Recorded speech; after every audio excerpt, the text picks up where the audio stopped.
گیا تھا کہ انشاءاللہ اس جمعرات کو ہم زکوٰۃ کے متعلق کچھ گفتگو کریں گے. اس میں زکوٰۃ کے مسائل بھی کچھ آئیں گے. تو میں نے یہ محسوس کیا کہ بجائے اس کے کہ میں زبانی کچھ مسائل عرض کروں، ہمارے بزرگوں میں حضرت مولانا اشرف علی صاحب تھانوی رحمۃ اللہ علیہ بہت ہی بڑے بزرگ گزرے ہیں، اور تقریباً 1400 سے زیادہ ان کی تصنیفات، تالیفات اور مواعظ ہیں. اس زمانے میں کہ جب حضرت تھانوی رحمۃ اللہ علیہ حیات تھے تو انہوں نے ایک کتاب لکھی جس کا نام ہے بہشتی زیور، اور پرانے وقتوں میں یہ کتاب جہیز میں بھی بچیوں کو دی جاتی تھی، اور عام طور پہ، یعنی یہ نہیں کہ بہت قلیل مقدار میں، بلکہ عام طور پر گھروں میں بچیوں کو اسی کے ذریعے سے تعلیم دی جاتی تھی. لکھنا، پڑھنا، کڑھائی، سلائی، کھانے پینے کی چیزیں کیسے بنانی ہیں، تو سب اس کے اندر موجود ہے.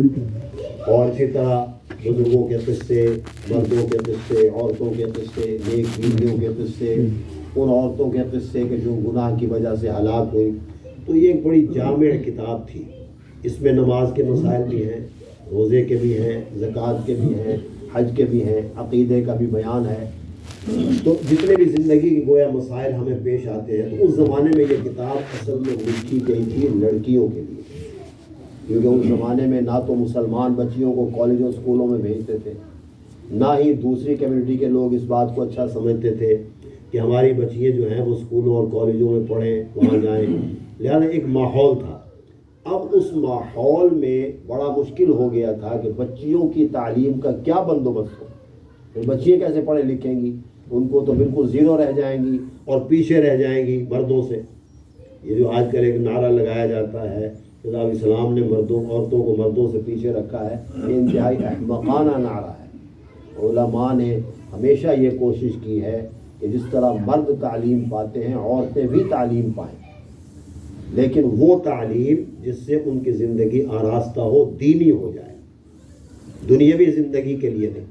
بہرحال تو اس لیے یہ کتاب لکھی گئی. حضرت تھانوی رحمۃ اللہ نے اس کتاب کو لکھا تاکہ گھروں میں بچیوں کی تعلیم ہو. لیکن یہ مسائل وہی ہیں کہ جو قرآن و حدیث میں مذکور ہیں، اور جو مردوں کے بھی مسائل ہیں. اب نماز عورت نے بھی پڑھنی ہے، مرد نے بھی پڑھنی ہے.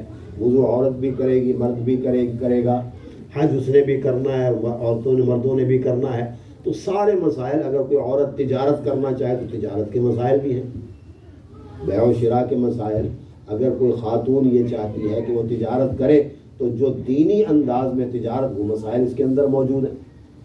اسی طریقے سے اس زمانے میں بھی تھا، اور آج بھی ہم سنتے ہیں کہ بہت سے لوگ جو ہیں وہ دم کر کے، پھونکے مار مار کے لوگوں سے پیسے بٹورتے ہیں، اور عورتوں کے اعتقاد ہمیشہ کمزور ہوتے ہیں.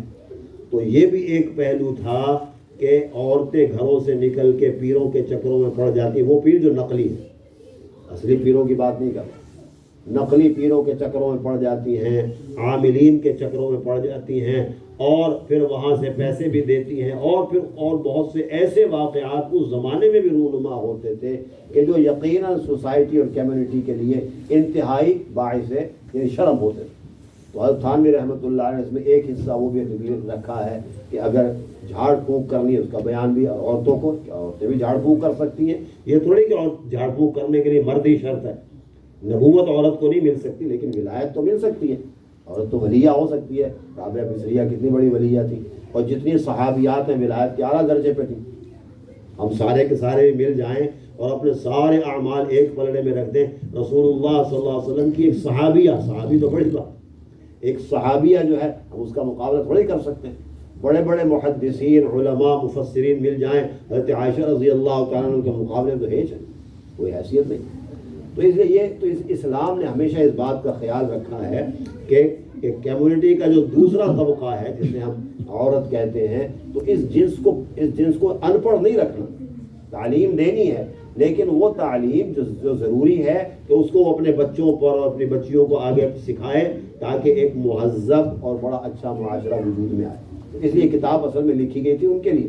اور مجھے یہ بھی معلوم ہے کہ امریکہ کی کوئی خاتون ہے جس نے اسی بحث زیور پر PhD کی ہے. نان مسلم ہے، تو اس نے پی ایچ ڈی کی ڈگری حاصل کی ہے اس بہشت زیور پر، اور اس نے یہ لکھا ہے اپنی کتاب میں کہ یہ میں نے کوئی علمی ڈگری حاصل نہیں کی، میں صرف یہ بتانا چاہتی ہوں کہ اس زمانے میں اگر کوئی ماہر نفسیات شخص تھا تو یہ تھا کہ جس نے نبض پر ہاتھ رکھا اور یہ محسوس کیا کہ اگر امت کا ایک طبقہ جو عورتوں کا ہے وہ جاہل رہ جائے گا تو کیا سوسائٹی بنے گی آگے چل۔ تو بہرحال تو اس لیے میں نے یہ محسوس کیا کہ بجائے اس کے کہ میں کوئی تقریر کروں اور مسائل زبانی بیان کروں، اس میں جو لکھا ہے وہ آپ کو پڑھ کے سنا دیتا ہوں، پھر جو کوئی سوال آپ کے ذہن میں ہوگا تو انشاءاللہ ابھی پوچھ لیں گے، ورنہ پھر کسی وقت پوچھ لیں گے، ہم تو یہی رہتے ہیں۔ بسم اللہ الرحمن الرحیم۔ جس کے پاس مال ہو اور وہ اس کی زکوٰۃ نہ نکالتی ہو، چونکہ عورتوں کا خطاب ہے، نہ نکالتا ہو کر لیں آپ، وہ اللہ تعالیٰ کے نزدیک بڑا گناہ گار ہے، قیامت کے دن اس پر بڑا سخت عذاب ہوگا۔ جناب رسول اللہ صلی اللہ علیہ وسلم نے فرمایا جس کے پاس سونا چاندی ہو، کیونکہ بیسیکلی جو یعنی کرنسی بھی ویلیویبل ہوتی ہے جب سونا چاندی ہو، تو بنیادی طور پہ شریعت میں اس کو بنیاد بنایا جاتا ہے سونے چاندی پہ، اور وہ اس کی زکوٰۃ نہ دیتا ہو تو قیامت کے دن اس کے لیے آگ کی تختیاں بنائی جائیں گی، پھر ان کو دوزخ کی آگ میں گرم کر کے اس کی دونوں کروٹیں اور پیشانی اور پیٹھ داغی جائے گی، اور جب ٹھنڈی ہو جائیں گی پھر گرم کر لی جائیں گی، یعنی اس طرح اس کو عذاب دیا جائے گا۔ قرآن کریم میں بھی آتا ہے، اللہ تعالیٰ نے فرمایا کہ الذین یکنزون الذهب والفضة ولا ينفقونها في سبيل الله فبشرهم بعذاب أليم يوم يحمى عليهم في نار جهنم فتقوى بها جباههم وجنوبهم وظهورهم هذا ما كنزتم لأنفسكم فذوقوا ما كنتم تكنزون۔ اس آیت کا ترجمہ تقریباً سیم ہی بنتا ہے کہ جن کو اللہ نے سونا چاندی عطا کیا اور وہ اس کو جمع کرتے رہے، انہوں نے جو ان پر ذمہ داری تھی زکوٰۃ دینے کی، انہوں نے اس کو کیری آؤٹ نہیں کیا، اس کو فلفل نہیں کیا، تو اللہ کہتے ہیں پھر ان کو دردناک عذاب کی خوشخبری دے دو، قیامت کے دن ان کا وہی مال جہنم کی آگ میں تپایا جائے گا۔ یوم یحمى علیہم فی نار جہنم فتقوی بها جباہہم، تو ان کی پیشانیوں کو داغ لگایا جائے گا، وجنوبہم، اور کروٹیں دائیں بائیں، وظہورہم، اور پیٹھوں کو داغا جائے گا، اور پھر اللہ تعالیٰ فرمائیں گے اس دن ھذا ما کنزتم لانفسکم، this is the wealth you gather for yourself, یہ ہے وہ مال جس کو تم نے اپنے جمع کیا، فذوقوا ما کنتم تکنزون، جس کو جمع کرتے رہے اس کا چکھو، ذائقہ چکھو، یہ ہے۔ تو اس لیے رسول اللہ صلی اللہ علیہ وسلم نے وہ حدیث بیان فرمائی، آیت قرآن کا مفہوم بھی ہے۔ دوسری حدیث یہ فرمائی، نبی کریم صلی اللہ علیہ وسلم نے فرمایا جس کو اللہ نے مال دیا اور اس نے زکوٰۃ ادا نہ کی تو قیامت کے دن اس کا مال بڑا زہریلا اور گنجا سانپ بن کر سامنے لایا جائے گا اور اسی گردن میں لپیٹ دیا جائے گا، پھر اس کے دونوں جبڑے نوچے گا اور کہے گا میں ہی تیرا مال اور میں ہی تیرا خزانہ۔ تو یہ دو حدیثیں نقل فرمائی۔ فرمایا بھلا خدا کی پناہ، حضرت فرماتے ہیں خدا کی پناہ، بھلا اتنے عذاب کی کون سہار کر سکتا ہے، تھوڑے سے پیسے کے لالچ کے بدلے یہ مصیبت بھگتنا پڑی، بے وقوفی کی بات ہے، خدا ہی کی دی ہوئی دولت کو خدا ہی کی راہ میں نہ دینا کتنی بیجا بات ہے۔ تو بہرحال اس حدیث سے زکوٰۃ نہ دینے کا جو عذاب ہے وہ پتہ چل گیا، اور زکوٰۃ دینے کی اہمیت کیا ہے کہ جو آدمی زکوٰۃ دیتا ہے اللہ تعالیٰ کا وعدہ ہے کہ ایک کے بدلے میں 10 دوں گا، یہ وعدہ تو موجود ہے، 1 روپیہ دو گے تو میں 10 دوں گا، اللہ اپنے وعدے کے خلاف نہیں کرتا، یہ بات یاد رکھیے۔ کوئی آدمی یہ کہے کہ میں نے اللہ کے راستے میں دیا اور مجھے اس کا بدل دنیا میں کچھ بھی نہیں ملا، یہ نہیں ہو سکتا، کیونکہ اللہ تعالیٰ قرآن کریم میں فرماتے ہیں وَمَا أَنفَقْتُم مِّن شَيْءٍ فَهُوَ يُخْلِفُ، جو کچھ بھی تم میرے راستے میں، من شیء تھوڑا سا بھی، وَمَا أَنفَقْتُم مِّن شَيْءٍ، شے کسے کہتے ہیں؟ کوئی سی بھی چیز، تھوڑی سی شے، ٹھیک، پنجابی والا شاعری تو بڑی شاعر وہ عربی پر، ٹھیک، وَمَا أَنفَقْتُم مِّن شَيْءٍ، کچھ بھی اگر تم نے اللہ کے راستے میں خرچ کیا ہے، شیء میں بڑی چھوٹی مقداریں، فَهُوَ يُخْلِفُ، اللہ کہتے ہیں کہ اللہ تمہیں اس کا بدل دنیا میں دیتا ہے، وَهُوَ خَيْرُ الرَّازِقِينَ۔ تو یہ ممکن نہیں ہے کہ آدمی اللہ کے راستے میں خرچ کرے اور اس کا ریوارڈ سے دنیا میں بھی ملتا ہے، آخرت میں تو ملے گا ہی، اس لیے یہ بھی۔ اب مسئلہ نمبر 1، جس کے پاس 52.5 تولے چاندی یا 7.5 تولے سونا ہو یا 52.5 تولے چاندی کی قیمت کے برابر روپیہ ہو، کیونکہ 2 نصاب ہیں، چاندی اور سونا۔ اب غریب کا فائدہ چاندی میں ہے، سونے میں نہیں ہے۔ اب ایک آدمی کہتا ہے جی میرے پاس 4 تولے سونا ہے ٹھیک ہے، لیکن کچھ پیسے بھی ہیں، تو ہم یہ کہتے ہیں اس کی قیمت ملا کر دیکھو، اگر وہ 52.5 تولے چاندی کے برابر ہوتا ہے زکوٰۃ نکال، اس لیے 52.5 چاندی کی قیمت کم ہے، سونے کی زیادہ ہے، تو اس لیے شریعت نے یہ بتایا 12 اور 1 سال تک باقی رہے، جیسے آج میرے پاس یا آپ میں سے کسی کے پاس فرض کریں اتنی رقم آ گئی یا اتنا پیسہ میرے پاس آ گیا یا اتنا سونا آ گیا جس پر زکوٰۃ واجب ہے یا اتنی چاندی آ گئی اس پر زکوٰۃ واجب ہے، آج ہی ادا نہیں کرنا، اس پر 1 سال گزر جائے، 1 سال گزر جائے اس پر زکوٰۃ دینا واجب ہے، اور اگر اس سے کم ہو تو اس پر زکوٰۃ واجب نہیں، اور اگر اس سے زیادہ ہو تو بھی زکوٰۃ واجب۔ یہ 7.5 کو 10 تولے توڑنا سونا ہے 10 تولے پہ آئے گی، 20 تولے تو 20 پہ آئے گی، 52.5 تولے چاندی کا 100 تولے چاندی اس پہ آئے گی، لیکن اگر کم ہے تو پھر زکوٰۃ نہیں آئے گی۔ چلیے مسئلہ نمبر 2، کسی کے پاس 8 تولے سونا 4 مہینے یا 6 مہینے تک رہا، آج میرے پاس اتنا سونا آ گیا 4-6 مہینے رہا، پھر وہ کم ہو گیا، ٹھیک، آج جو میرے پاس رقم آئی یا جو بھی پیسہ ہے اس پر زکوٰۃ واجب ہوتی ہے، بٹ آفٹر 3 اور 4 منتھ یہ کیا اس میں ڈیکریز ہو گئی، کم ہو گئی، اور 2-3 مہینے کے بعد پھر مال مل گیا، بندہ تو کماتا رہتا پھر آ گیا، اب سال پورا ہو گیا تب بھی زکوٰۃ دینا واجب ہے۔ غرض ایک خلاصہ، جب سال کے اول و آخر میں مال، یعنی آج بھی مال ہے، پھر اینڈ میں آج واجب ہو گئی زکوٰۃ، درمیان میں کم ہو گیا اب واجب نہیں رہی، لیکن in the end of the year پھر میرے پاس پیسہ اتنا آ گیا تو زکوٰۃ دینی پڑے گی، یہ بیچ والے حصے کا کوئی اعتبار نہیں کیا جائے گا، اور اس سال کے بیچ میں کچھ دن اس مقدار سے کم رہ جائے تو بھی زکوٰۃ واجب ہوتی ہے، بیچ سال میں تھوڑے دن کم ہو جانے سے زکوٰۃ معاف نہیں ہوتی، البتہ اگر سب مال جاتا رہا، وہ 7.5 تولے پورے ہی ختم ہو گیا، یا اس کے برابر جو جمع پونجی تھی وہ پوری ہی، آج میرے پاس مال ہے لیکن آپ 3 منتھ سارا ہی چلا گیا، کچھ بھی نہیں رہا، پھر البتہ اگر سب مال جاتا رہا اس کے بعد پھر مال ملے تو جب سے پھر مال ملا ہے تب سے سال کا حساب کیا جائے گا۔ اب شعر میں کتنی آسانی، ورنہ کہتا نہیں پہلے مل گیا تھا نا اب بھی دو، لیکن شعر میں آسانی بھی ہے۔ کسی کے پاس 8-9 تولے سونا تھا لیکن سال گزرنے سے پہلے جاتا رہا، پورا سال نہیں گزرنے پایا تو زکوٰۃ واجب نہیں۔ مسئلہ نمبر 4، کسی کے پاس 52.5 تولے چاندی کی قیمت ہے اور اتنے ہی روپوں کی وہ قرض دار ہے تو بھی زکوٰۃ واجب ہے، لیکن دے قرض، یعنی کہ روک کے رکھے، اگر روک کے رکھا پھر دے نا، پھر زکوٰۃ دینی پڑے گی، لیکن آج میرے پاس پیسے مجھ پر اتنا ہی قرضہ ہے جتنے مال پر زکوٰۃ آتی ہے، تو پھر قرض اتار دے، اس کو اگر روکے گی تو یہ روکے گا تو پھر زکوٰۃ دینی پڑے گی، کیونکہ سال گزر چکا ہے اب زکوٰۃ دو۔ ہاں اگر وہ قرضہ اتارنے میں رقم صرف کر دی تو پھر اب زکوٰۃ واجب نہیں، ورنہ سارے انڈسٹریل جتنے بھی ہیں نا سب بازار میں کاسا لے کے کھڑے ہوئے، اسی وجہ سے بڑے غریب ہیں، کیونکہ ہم نے بینکوں سے قرضہ لیا ہوا ہے، ہمارے پاس قرضہ اتنا، ہم زکوٰۃ کہاں سے دیں؟ یہ وہ قرض نہیں ہوتا، اسے یاد رکھیں۔ اگر اتنے کے قرض دار ہے کہ قرضہ ادا ہو کر 52.5 تولے چاندی کی قیمت بچتی ہے تو زکوٰۃ واجب ہے۔ مجھ پر قرضہ ہے، میں نے ادا کیا، اب پھر میں نے کیلکولیٹ کیا، اب مجھ پر اتنی ہی چاندی کی قیمت کے برابر پیسے ہیں تو چاندی تو مجھے زکوٰۃ دینی پڑے گی۔ اب یہ نہ کہ سونے کے برابر نہیں ہے، نہیں چاندی کے برابر ہے تب بھی دیں، کیونکہ اس میں غریب کا فائدہ ہے۔ اگر آپ صرف سونے پہ رکھیں گے تو چاندی والا تو وہ تو آپ کا 7.5 تولے سونا ہے ہی نہیں، لیکن شعر کہتے نہیں اگر 52.5 تولے چاندی کے برابر کوئی چیز قیمت ہے تو، کیونکہ غریب کا فائدہ شریعت سوچتی ہے کہ غریب کو کتنا فائدہ ہو سکتا ہے، اسی لیے ہم کہتے ہیں کہ اگر نظام زکوٰۃ صحیح طریقے سے نافذ ہو جائے تو کوئی آدمی ملک میں جو غریب نہیں رہے گا، ہر ایک کو کچھ نہ کچھ حصہ ملے گا الحمدللہ۔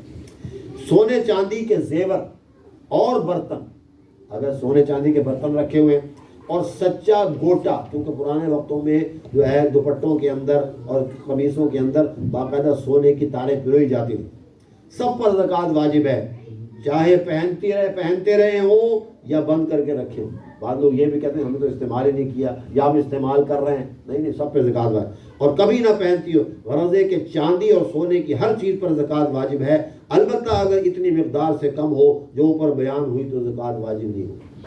نمبر 7، سونا چاندی اگر کھرا نہیں بلکہ اس میں کچھ میل اس میں کھوٹ بھی ملاتے ہیں، جیسے مثلا چاندی میں رانگا ملا، رانگا کہتے ہیں ملا ہوا ہے، تو دیکھو چاندی زیادہ ہے یا رانگا. اگر چاندی زیادہ ہو تو اس کا وہی حکم ہے جو چاندی کا حکم ہے، یعنی اگر اتنی مقدار ہو جو اوپر بیان ہوئی 52.5 تولے تولا چاندی تو زکوٰۃ واجب ہے. اور اگر رانگا زیادہ ہے تو اس کو چاندی نہ سمجھے. پس جو حکم پیتل، تانبے، لوہے وغیرہ اسباب کا آگے آئے گا وہ اس کا بھی حکم ہوگا. نمبر 8، کسی کے پاس نہ تو پوری مقدار سونے کی ہے نہ پوری مقدار چاندی کی، بلکہ تھوڑا سونا اور تھوڑی چاندی، تو اگر دونوں کی قیمت ملا کر 52.5 تولے چاندی کے برابر ہو جائے یا 7.5 تولے سونے کے برابر ہو جائے تو زکوٰۃ واجب ہے. میں نے کہا غریبوں کا فائدہ شریعت سوچتی ہے کہ زکوٰۃ کی طرح غریبوں کو پیسے پہنچیں.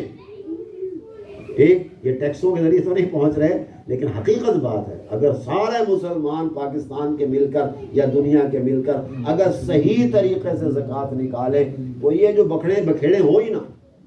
یہاں پہ غریب کو فائدہ پہنچانا ہے لیکن اس طرف آتے نہیں اس طرف، بلکہ علماء کا مذاق اڑاتے ہیں، دینداروں کا مذاق اڑاتے ہیں لوگ، ان پر آوازیں کرتے ہیں. ان کو کیا پتہ بیچاروں کو معیشت کا، یہ معیشت کی بات نہیں ہو رہی. آپ کی معیشت کی بنیاد اس پر ہے، بلکہ اسلام نے معیشت کی بنیاد اس پر رکھی ہے کہ غریب کو جتنا فائدہ پہنچ سکتا ہے پہنچو. زکوٰۃ کے علاوہ صدقات بھی ہے، قربانی کا گوشت بھی ہے، اور بھی چیزیں ہیں. تو یہ ہے وہ معیشت کا نظام جو ہم چاہتے ہیں. بہرحال تو اور اگر دونوں چیزیں اتنی تھوڑی تھوڑی ہیں کہ دونوں کی قیمت نہ اتنی چاندی کے برابر ہے، یعنی 52.5 تولے، نہ اتنے سونے کے برابر، تو زکوٰۃ واجب نہیں. اور اگر سونے اور چاندی دونوں کی مقدار پوری ہے تو پھر قیمت لگانے کی ضرورت ہے. تو سونا آ گیا، 2 زکوٰۃ. مسئلہ نمبر 9، فرض کرو کہ کسی زمانے میں 25 روپے کا 1 تولہ سونا ملتا ہے اور 1 روپے کی 1.5 تولہ چاندی ملتی ہے، اور کسی کے پاس 2 تولے سونا اور 5 روپے ضرورت سے زائد ہیں اور سال بھر تک وہ رہیں گے تو پر زکوٰۃ واجب ہے اس زمانے کے اعتبار، کیونکہ 2 تولے سونا 50 روپے کا ہوا اور 50 روپے کی چاندی 75 تولہ ہوئی، تو 2 تولے سونے کی چاندی اگر خریدوگی تو 75 تولے ملے گی، اور 5 روپے تمہارے پاس ہیں. اس حساب سے اتنی مقدار سے بہت زیادہ مال ہو گیا جتنے پر زکوٰۃ واجب ہوتی ہے. البتہ اگر فقط 2 تولے سونا ہو، اس کے ساتھ روپے اور چاندی کچھ نہ ہو تو پھر زکوٰۃ واجب نہیں ہوگی. مثلا نمبر 10، 1 روپے کی چاندی مثلا 2 تولے ملتی ہے اور کسی کے پاس فقط 30 روپے چاندی کے ہیں تو اس پر زکوٰۃ واجب نہیں. اور یہ حساب نہ لگائیں گے کہ 30 روپے کی چاندی 60 تولے ہوئی، کیونکہ روپیہ تو چاندی کا ہوتا ہے، اور جب فقط چاندی یا فقط سونا پاس ہو تو وزن کا اعتبار ہے، قیمت کا اعتبار نہیں. یہ حکم اس وقت کا ہے جب روپیہ چاندی کا ہوتا تھا. آج کل عام طور پر روپیہ اور طرح کا ہے، اس لیے اب حکم یہ ہے کہ جس شخص کے پاس اتنے روپے یا نوٹ موجود ہیں جن کی 52.5 تولے چاندی بازار کے بھاؤ کے مطابق آ سکے اس پر زکوٰۃ واجب ہوگی. میرے پاس تو چاندی کا روپیہ ہی نہیں، اب جو نوٹ ہیں ان کو دیکھنا پڑے گا کہ وہ اتنے ہیں کہ جن سے 52.5 تولے چاندی آ سکتی ہے، زکوٰۃ ادا کو. کسی کے پاس 100 روپے ضرورت سے زائد رکھے تھے، پھر سال پورا ہونے سے پہلے 50 روپے اور مل گئے، تو ان 50 روپے کا حساب الگ نہ کریں گے بلکہ اسی 100 روپے کے ساتھ اس کو ملا دیں گے. اور جب ان 100 روپے کا سال پورا ہو گیا تو پورے 1.5 سال کی زکوٰۃ واجب ہوگی، اور ایسا سمجھیں گے کہ پورے 150 پر سال گزر گئے. یعنی آپ زکوٰۃ نکالنے لگے تو اور پیسے آ گئے، اب آپ کہیں تو ابھی آئے ہیں، اس کو شامل کر کے زکوٰۃ ادا کریں تاکہ وہی بات وہی ہے، پھر غریبوں کا فائدہ. کسی کے پاس 100 تولے چاندی رکھی تھی، پھر سال گزرنے سے پہلے 2-4 تولے سونا آ گیا یا 9-10 تولے سونا مل گیا، تب بھی اس کا حساب الگ نہ کیا جائے گا بلکہ اس چاندی کے ساتھ ملا کر کے زکوٰۃ کا حساب ہوگا. پس جب اس چاندی کا سال پورا ہو جائے گا تو اس سب مال کی زکوٰۃ واجب ہوگی، سونے کو بھی شامل کریں گے. سونے چاندی کے سوا اور جتنی چیزیں ہیں جیسے لوہا، تانبا، پیتل وغیرہ وغیرہ، ان چیزوں کے بنے ہوئے برتن اور کپڑے، جوتے اور اس کے سوا جو کچھ اسباب ہو، اس کا حکم یہ ہے کہ اگر اس کو بیچنے اور تجارت کرنے کی غرض سے رکھا ہے تو پھر دیکھو وہ مال کتنا ہے. اگر اتنا ہے کہ اس کی قیمت 52.5 تولے چاندی یا 7.5 تولے سونے کے برابر ہے تو جب سال گزر جائے تو اس سودا گری اور تجارت کے اسباب میں زکوٰۃ واجب ہے. اور اگر اتنا نہ ہو تو اس میں زکوٰۃ واجب نہیں. اور اگر وہ مال بیچنے کے لیے نہیں ہے تو پھر اس میں زکوٰۃ واجب نہیں، چاہے جتنا مال ہو. اگر ہزاروں روپے کا مال ہو تب بھی زکوٰۃ واجب نہیں ہوگی، کیوں؟ استعمال کیجیے. گھر کا اسباب جیسے پتیلی، دیگچے وغیرہ وغیرہ وغیرہ، کپڑے، سچے موتیوں کا ہار وغیرہ، ان چیزوں میں زکوٰۃ واجب نہیں، چاہے جتنا ہو اور چاہے روزمرہ کے کاروبار میں آتا ہو یا نہ آتا ہو، کسی طرح زکوٰۃ واجب نہیں۔ ہاں اگر یہ تجارت کا اسباب ہے تو پھر اس میں زکوٰۃ واجب ہوگی۔ خلاصہ یہ کہ سونے چاندی کے سوا اور جتنا مال اسباب ہو، اگر وہ سودا گری یعنی تجارت کے اسباب ہے تو زکوٰۃ واجب ہے، نہیں تو اس میں زکوٰۃ واجب نہیں۔ کسی کے پاس 10-5 گھر ہیں، ٹھیک ہے، ان کو کرائے پر چلاتے ہیں، تو ان کو کرائے پر تو ان مکانوں پر بھی زکوٰۃ واجب نہیں جتنی قیمت کے ہوں۔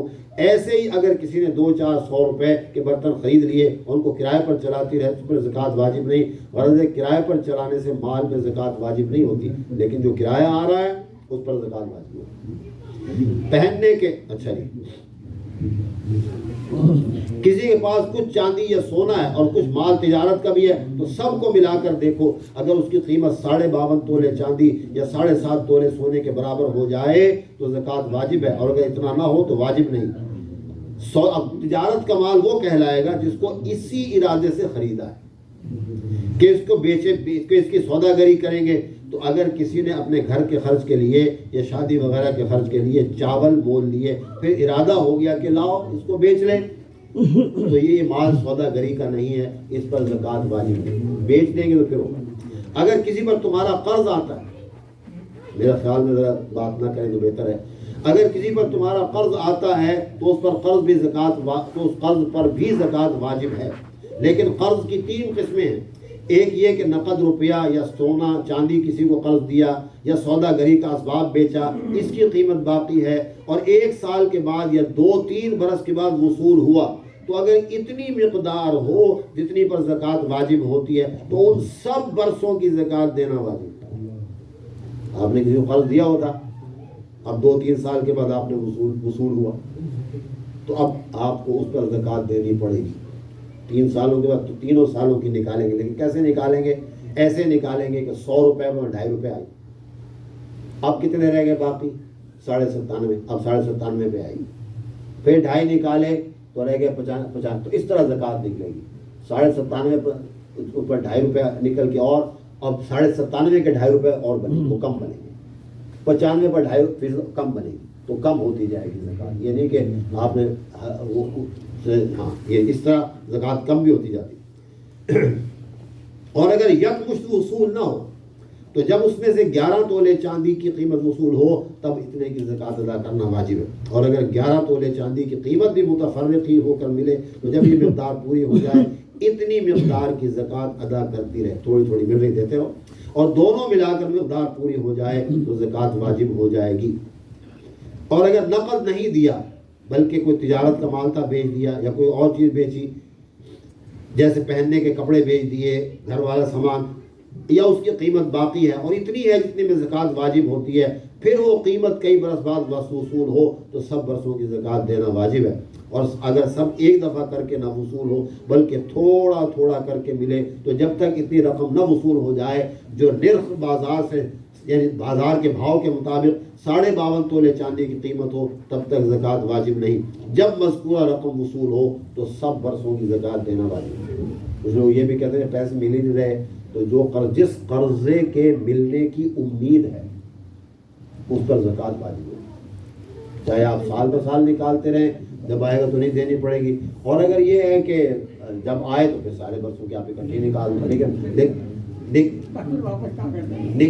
نکلے گی اسی طرح۔ آپ کا کس نے واپس دیا بتایا ذرا مجھے، پہلے آپ بتائیں، ناپ لیں کسی، ابھی پڑھ رہے تھے۔ اچھا جی، 12 تیسری قسم یہ ہے کہ شوہر کے ذمہ مہر واجب ہے، ٹھیک ہے، اور وہ کئی برس کے بعد ملا تو اس کی زکوٰۃ کا حساب ملنے کے دن سے، یعنی شوہر نے مہر دینا تھا، وہ دبا کے بیٹھا رہا، اس نے کہا ابھی نہیں دیتا، ٹھیک ہے، پھر اس نے دیا، وہ آگے بتائیں گے آپ، فکر نہیں کریں، لقمہ تھوڑا تھوڑا۔ تو اب اگر وہ مہر کی رقم آئی عورت کو ملی اور فرض کرے وہ اتنی ہے کہ جس پر زکوٰۃ واجب ہوتی ہے تو اس کو زکوٰۃ دینی پڑے گی، یہ خود زکوٰۃ دے، شوہر بھی دے سکتا ہے، جیسے آگے مسئلہ آ جائے گا، لیکن اصل میں اب اس کے اوپر زکوٰۃ اس کو دینی ہے زکوٰۃ، ورنہ کیا ہوگا، یہ اپنی چاندی سونا پہ بنا کے بیٹھی رہے گی، کیونکہ نکالے گی تو کم ہو جائے گی نا چاندی، سونے کم ہو جائے گی. تو بہرحال لیکن اس پر زکوٰۃ اب واجب ہوگی. اچھا تو اس کی اچھا بلکہ اگر اب اس کے پاس رکھا رہے اور اس پر سال گزر جائے تو زکوٰۃ واجب ہوگی، نہیں تو واجب نہیں. یعنی جس دن ملا ہے اس کو مہر، اس سے آگے سال دیکھیں گے. اگر کوئی مالدار آدمی جس پر زکوٰۃ واجب ہے سال گزرنے سے پہلے ہی زکوٰۃ دے دے اور سال کے پورے ہونے کا انتظار نہ کرے تو یہ بھی جائز ہے اور زکوٰۃ ادا ہو جاتی ہے. اور اگر مالدار نہیں ہے بلکہ کہیں سے مال ملنے کی امید تھی، اس امید پر مال ملنے سے پہلے ہی زکوٰۃ دے دی تو یہ زکوٰۃ ادا نہیں ہے. جب مال مل جائے اور اس پر سال گزر جائے تو پھر زکوٰۃ دینا چاہیے. مالدار آدمی اگر کئی سال کی زکوٰۃ پیشگی دے دے تو یہ بھی جائز ہے، لیکن اگر کسی سال مال بڑھ گیا تو بڑھتی کی زکوٰۃ پہ دینا پڑے. وہ کہتا آج میرے پاس مثلا $10,00,000 ہیں یا $10,000 ہیں، میں اگلے 5 سالوں کی دے دیتا ہوں. اب فرض ہے 5 سال کے بعد 10 کی بجائے 15 ہو گئے، تو اب کیا میں دے چکا ہوں بٹوین 10 ایئر یا 5 ایئر؟ نہیں، اب جتنا بڑھ گیا اس کی زکوٰۃ ادا کریں. کسی کے پاس 100 روپے ضرورت سے زیادہ رکھے ہوئے ہیں اور 100 روپے کہیں اور سے ملنے کی امید ہے، اس نے پورے 200 روپے کی زکوٰۃ سال پورا ہونے سے پہلے ہی پیشگی دے دی، یہ بھی درست ہے. لیکن اگر ختم سال پر روپیہ نصاب سے کم ہو گیا تو زکوٰۃ معاف ہو گئی اور وہ دیا ہوا مال صدقہ نافلہ بن گیا. کسی کے مال پر پورا سال گزر گیا لیکن ابھی زکوٰۃ نہیں نکالی تھی کہ سارا مال چوری ہو گیا یا اور کسی طرح سے جاتا رہا تو زکوٰۃ بھی معاف ہو گئی. سارا مال اگر خود اپنا مال کسی کو دے دیا یا اور کسی طرح اپنے اختیار سے ہلاک کر ڈالا تو جتنی زکوٰۃ واجب ہوئی تھی وہ معاف نہیں بلکہ دینی پڑے گی. سال پورا ہونے کے بعد کسی نے اپنا سارا مال خیرات کر دیا تب بھی زکوٰۃ معاف ہوگی، وہ واجب نہیں تھی اس کے اوپر. کسی کے پاس 200 روپے تھے، 1 سال بعد اس میں سے 100 چوری ہو گئے یا 100 روپے خیرات کر دیے تو 100 کی زکوٰۃ معاف ہو گئی، فقط 100 کی زکوٰۃ دینا پڑے گی. جب مال اب زکوٰۃ کے ادا کرنے کا بیان، جب مال پر پورا سال گزر جائے تو فوراً زکوٰۃ ادا کریں.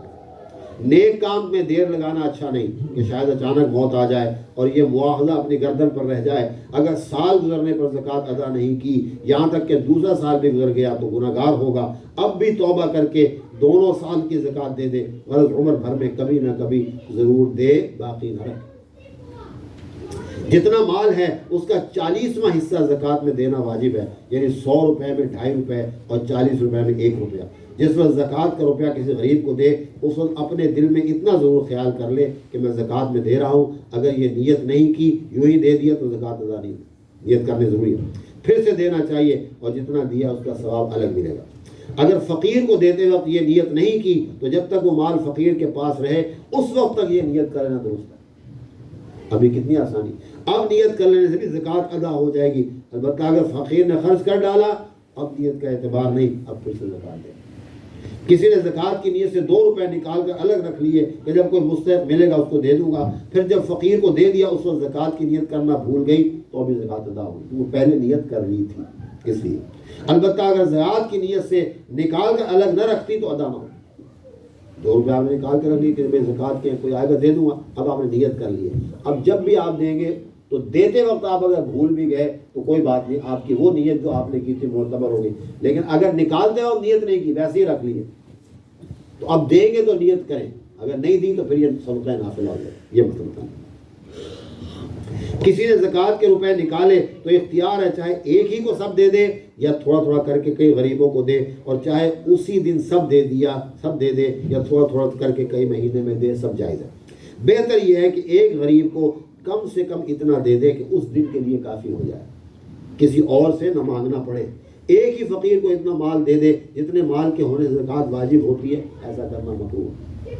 تو آپ نے اسی کو اتنی رقم دے دی، اس پر 52.5 تولے چاندی کے برابر پیسہ چلا گیا، ٹھیک تو ادا ہو جائے گی، لیکن اس میں کراہت نہیں. لیکن اگر دے دیا تو زکوٰۃ ادا ہو گئی، اور اس سے کم دینا جائز ہے، مکروہ بھی نہیں.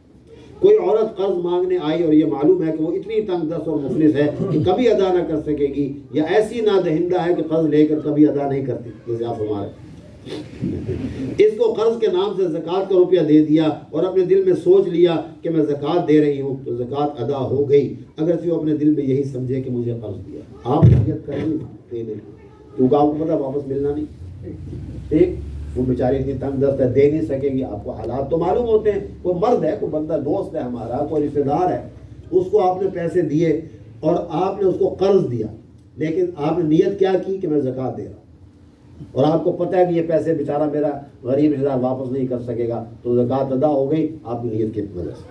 کسی غریب اگر کسی کو انعام کے نام سے کچھ دیا مگر دل میں یہی نیت ہے کہ میں زکوٰۃ دے رہا ہوں، تب بھی زکوٰۃ ادا ہوگی.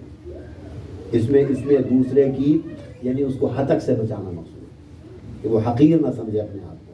یہ ہے شریعت جو عزت نفس انسان کو دیتی ہے. آپ کسی کو زکوٰۃ دے رہے ہیں، ٹھیک ہے، آپ نے کہا میں نے ہدیہ کر دیا، انعام دے دیا، لیکن آپ نے نیت کیا کہ میں زکوٰۃ دے رہا ہوں، آپ کی زکوٰۃ ادا ہو گئی، کیونکہ اس کی عزت نفس بھی مجروح نہیں ہونی چاہیے. غریب آدمی کو اتنا نہ گراؤ دنیا میں وہ بیچارہ اپنی عزت نفس مجروح ہے. ہمارے یہاں کیا ہوتا ہے، قرآن نے حدیث میں غالباً کہیں اس کی بڑی معنی آتا ہے کہ میں جس پر زکوٰۃ دیتا ہوں اس پہ اپنا احسان رکھ رہا ہوں. اور نارملی وہ اگر کہیں مل جائے اور یار میں فلاں چیز سے پھڑائی، اور دل میں کیا ہوتا ہے میں نے اس کو زکوٰۃ دے رکھی ہے، ایسا کرنا شریعت میں ممنوع ہے. اور ہم عام طور پہ ایسا کرتے ہیں، معاف کیجئے، عام طور پہ پاکستان میں نہیں مسلمانوں میں یہ دیکھنے میں آیا ہے، مسلمانوں میں یہ دیکھنے میں آیا کیسا ہوتا ہے. تو بہرحال اللہ تعالیٰ سے دعا کرے کہ اللہ ہماری نیتوں کو ٹھیک رکھے، اور جب ہم کسی کو پیسہ دیں تو اس کی عزت نفس مجروح نہ ہو، بلکہ ہم اپنے آپ کو خوش قسمت سمجھیں کہ جو فرض جو ہم نے کیری آؤٹ کرنا تھا حکم وہ ادا ہو گیا. یہ ہمارے اوپر سے ایک بوجھ اتر گیا نا، تو وہ آدمی ہمارے بوجھ اتارنے کا ذریعہ بن گیا، تو اس کی عزت ہونی چاہیے، نہ کہ اس کو آپ جو ہے وہ سمجھ. اور عام طور پہ یہ بھی دیکھنے میں آیا ہمارے مسلمانوں میں کہ رشتہ داروں کو نہیں دیتے، حالانکہ بہت سارے غریب رشتہ دار ہوتے ہیں، پیسے ان کو دیتے ہیں کہ جہاں ہمارا نام ہو، شہرت ہو، فلاں جگہ میں نے دے دیے فلاں جگہ. تو یہ بھی ایسی باتیں نہیں ہونی چاہیے. بارہ اچھا، کسی غریب آدمی پر تمہارے 10 روپے قرض ہیں اور تمہارے مال کی زکوٰۃ بھی 10 روپے یا سے زیادہ ہے، اس کو اپنا قرض زکوٰۃ کی نیت سے معاف کر دیا تو زکوٰۃ ادا نہیں. ٹھیک ہے، البتہ اس کو 10 روپے زکوٰۃ کی نیت سے دے دو تو زکوٰۃ ادا ہو گئی. اب یہی روپے اپنے قرض میں اس سے لے لینا درست ہے. میں تمہیں 10 روپے دیتا ہوں، ٹھیک ہے جی، دے دیے. اب آپ اسے کہیں بھائی تم نے میرا قرض دینا ہے نا، تو یہی 10 روپے مجھے واپس کر دو. آپ کہہ سکتے ہیں، شرم ایسا جائز ہے، معاف کر دیں، آپ کی مرضی ہے. لیکن آپ کسی کو قرض دیں اور کسی نے آپ کا قرض دینا ہے، ٹھیک، آپ نے اسے کہا بھائی یہ میں تمہیں زکوٰۃ کی مدد سے دے رہا ہوں، تم لے لو اور میرا قرض مجھے ادا کرو، تو یہ بھی جائز، درست ایسا کرو. کسی کے پاس چاندی کا اتنا زیور ہے کہ حساب سے 3 تولے چاندی زکوٰۃ کی ہوتی ہے اور بازار میں 3 تولے چاندی 2 روپے کی بک رہی ہے، تو زکوٰۃ میں 2 روپے چاندی کے دے دینا درست نہیں، کیونکہ 2 روپے کا وزن 3 تولے نہیں ہوتا. اس زمانے میں چاندی کے روپے ہوتے تھے، یہ اس لیے بات ہے. آج کل نوٹ ہے، آپ دے سکتے ہیں، اتنی رقم دے سکتے ہیں. اور چاندی کی زکوٰۃ میں جب چاندی دی جائے تو وزن کا اعتبار ہوتا ہے، قیمت کا اعتبار نہیں ہوتا. ہاں، اس صورت میں اگر 2 روپے کا سونا خرید کر دے دیا جائے، 2 روپے کے پیسے یا 2 روپے کی ریزگاری یا دے دی، یا خود 3 تولے چاندی دے دی، تو درست ہے، زکوٰۃ ادا ہو جائے گی. زکوٰۃ کا روپیہ خود نہیں دیا بلکہ کسی اور کو دے دیا کہ تم کسی کو دے دینا، یہ بھی جائز ہے. اب وہ شخص دیتے وقت اگر زکوٰۃ کی نیت نہ بھی کرے تب بھی زکوٰۃ ادا ہو جائے گی. میں نے آپ کو کہا بھائی یہ پیسے زکوٰۃ کے ہیں، آپ بھی طرف سے دے دیجیے لوگوں کو، تو میری طرف زکوٰۃ اب ادا ہوگی. اب آپ چاہے نیت کریں نہ کریں، میری نیت کا ہی اعتبار چلے گا.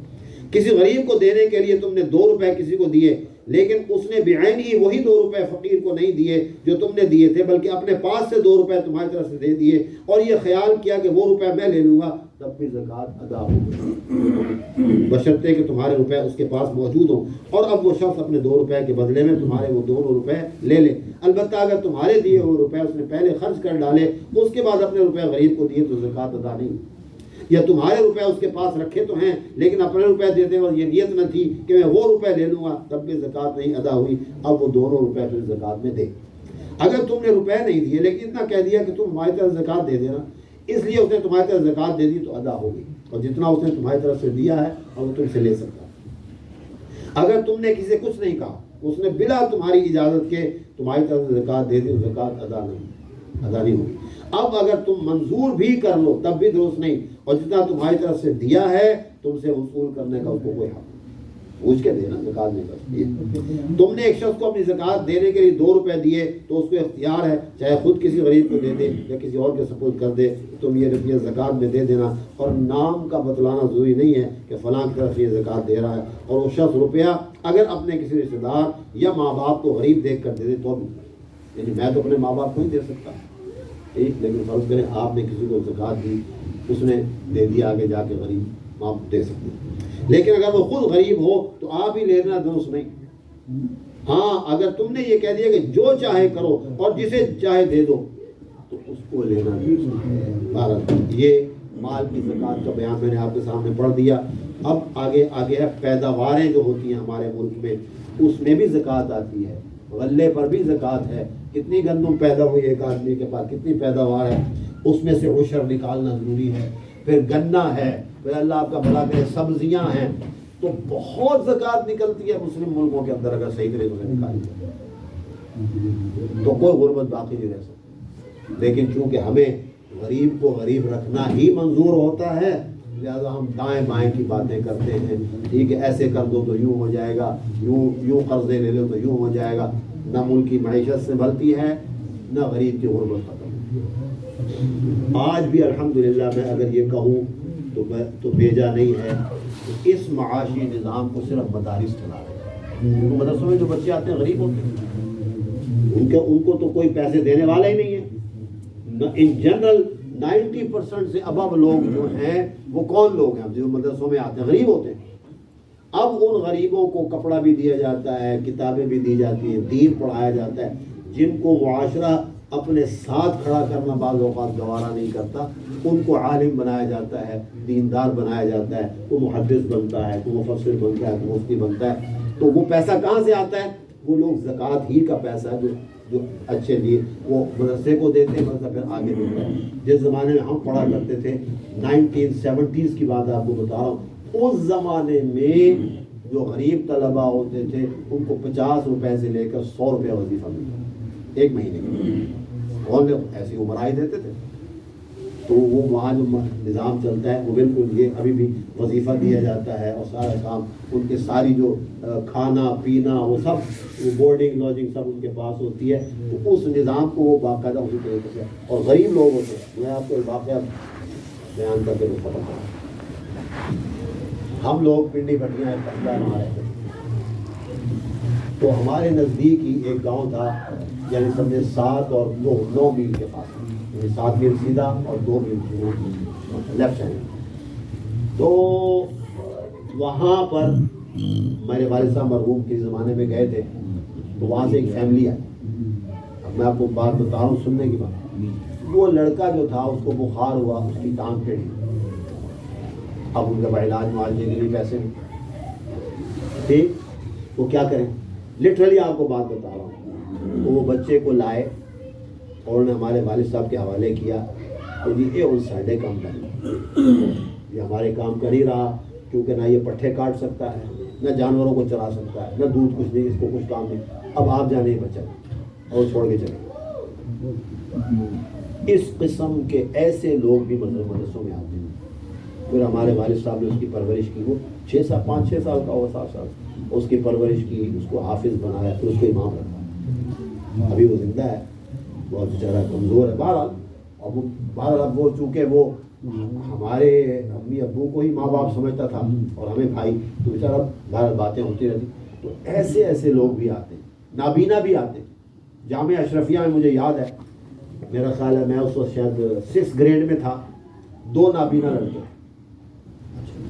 اب وہ دین پڑھ رہے ہیں، شروع سے حافظ بھی ہیں، قاری بھی ہیں، شروع سے پڑھ رہے ہیں۔ تو ان کو پرچہ لکھنے کے لیے، اب میں آپ کو بتا رہا ہوں اللہ کی شان، پرچہ لکھنے کے لیے ان کو ایک آدمی مہیا کیا جاتا تھا کہ جو وہ بولیں تم لکھتے جاؤ۔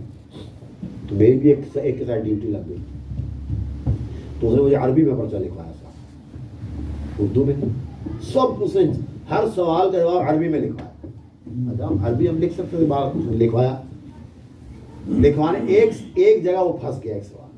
اب مجھے تو نہیں آتا، میں تو بخاری نہیں پڑھا، تو بخاری پڑھی، تو بخاری کا پرچہ تھا، میں 6 گریڈ میں تھا، ہمارے یہاں 8 گریڈ ہوتے ہیں، 8ویں سال میں ہمارے یہاں دور حدیث ہوتا ہے۔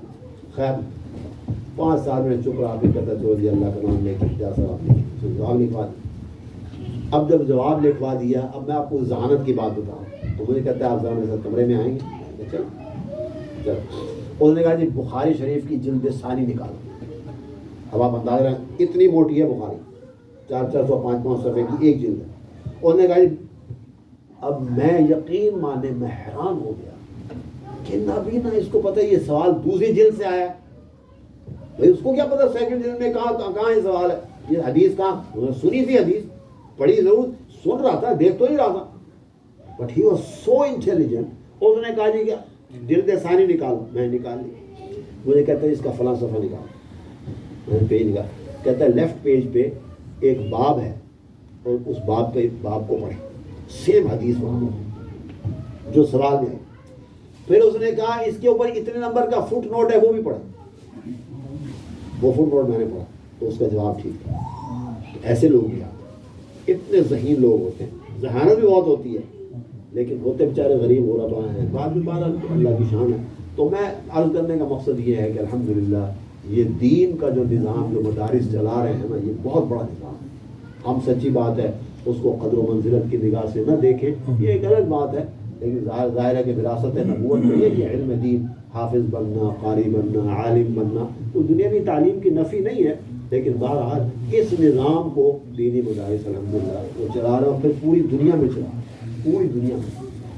ٹھیک ہے. اور 90% لوگ غریب ہیں. اب تھوڑا سا وہ مرحلہ میں آیا ہے. وہ کیوں آیا؟ اس کی وجہ وہ کہتے ہیں یار بخشش تو ہو جائے گی نا، کسی کو حافظ بنا دو. آخر میں ڈنڈے نہ پڑے، اپنے کسی بیٹے کو پوتے کو نواسے کو حافظ بنا دو، 10 کو بخشوائے گا. بارک اللہ تعالیٰ میں عمل کی توفیق عطا فرمائے. اصل پھر یہ نتیجہ نکلتا ہے کہ ہم کو قرآن کریم پڑھنا چاہیے، تلاوت کرنی چاہیے روزانہ. ہم سب جو یہاں بھائی بیٹھے ہیں یا میری بہنیں سن رہی ہیں، میں پھر آپ سے یہ التماس درخواست کرتا ہوں خدا کے لیے تھوڑا سا وقت نکالا کریں، چاہے 5 منٹ نکالیں، 10 منٹ نکالیں، قرآن تھوڑا سا پڑھا کریں. اور اگر نہیں آتا نا، واللہ نہیں آتا کوئی بات نہیں، آپ کھول کے بسم اللہ الرحمن الرحیم بسم اللہ یہ پڑھ لیا. نہیں آتا کوئی بات نہیں، لیکن قرآن کھول کے دیکھنا، اس کی آیتوں پہ نظر کرنا، اس کو یہی میرے اور آپ کے لیے آخرت میں ذخیرہ بنتا ہے.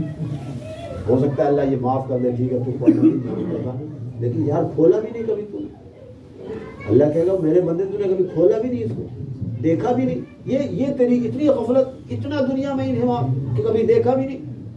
یہ پوچھ ہو سکتی ہے پھر کہ اتنا تو کرتا ہے، 5 منٹ میرے لیے 24 گھنٹے میں سے نکال لیتا، میری کتاب کو دیکھ لیتا، میرے الفاظ کو دیکھ لیتا. دوبارہ پھر میں یہی کہوں گا کہ ہم سب کو یہ چاہیے کہ ہم تھوڑا تھوڑا قرآن کی تلاوت کے لیے نکالیں، مسجد میں آئیں، بیٹھ جائیں کونے میں، 5 منٹ پڑھ لیں، بند کر دیں.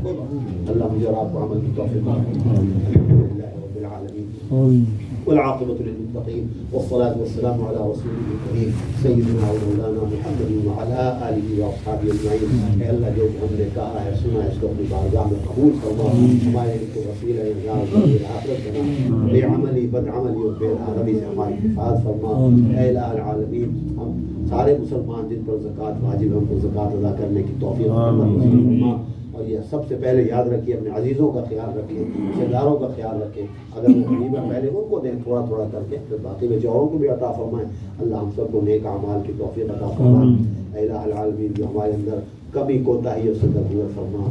یا اللہ ہمیں اچھے اخلاق عطا فرما، اخلاق حسنہ نصیب فرما، اخلاق حمیدہ نصیب فرما، اخلاق سیئہ اور خبیثہ سے یا اللہ ہماری حفاظت فرما.